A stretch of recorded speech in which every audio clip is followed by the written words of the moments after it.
Eu imaginava que nós teríamos um momento de mudança. Mudança no sentido de melhorar o país, de ser mais democrático, de enfrentar os graves problemas sociais.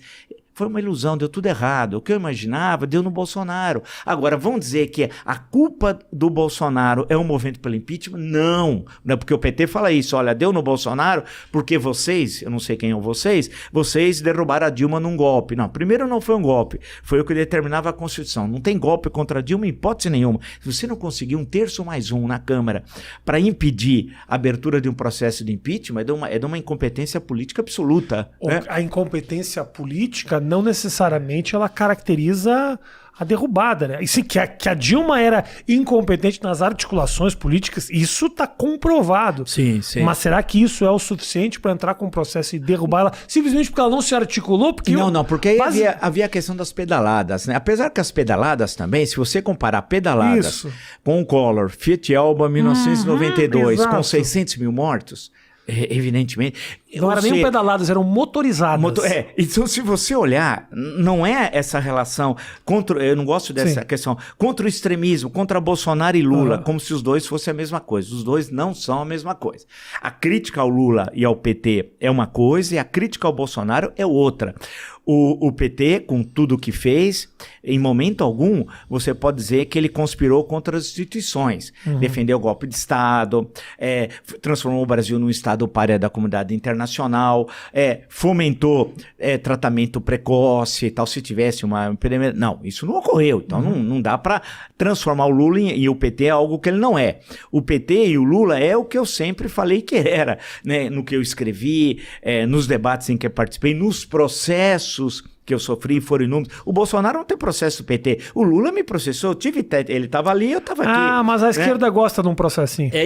Então, a coisa toda... Então, a minha discussão era republicana. Eu não tinha nenhum preconceito contra o Lula por ele ser migrante, por não ter ensino universitário, nada disso. A minha discussão era política, ao contrário. Ele ter chegado onde chegou é um exemplo. A mãe dele, que criou os filhos sozinho, também é um exemplo. Não tenho nada... Eu digo isso porque a minha família é de São Bernardo do Campo, muito antes de São Bernardo ser uma cidade de imigrantes, era uma sociedade de imigrantes, né? De italianos fundamentalmente, um pouco de espanhóis. O meu avô a parte de mãe era argentino, então era italiano, argentino, espanhol e tal, foi uma mistura ali.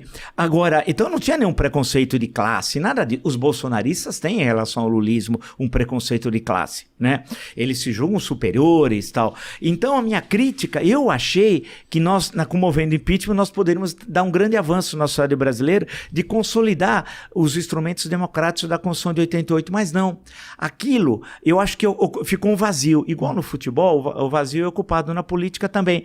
Aquele vazio o Bolsonaro, de forma muito esperta e oportunista, ocupou e se transformou numa espécie do discurso anti-PT, quando ele nunca foi anti-PT.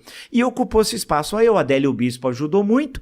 Por outro lado, também a incompetência das oposições, dos partidos que se construíram como alternativas ao PT, com seus candidatos em 2018, não entenderam o que o eleitorado queria. O eleitorado queria um outro perfil de candidato e não aqueles tantos, e foram muitos, 5, 6 que você podia selecionar, tirando o Haddad e tirando o Bolsonaro, né?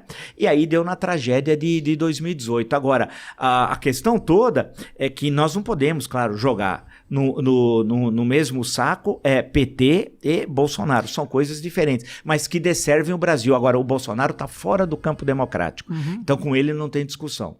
Com o PT ainda tem, com o Bolsonaro não.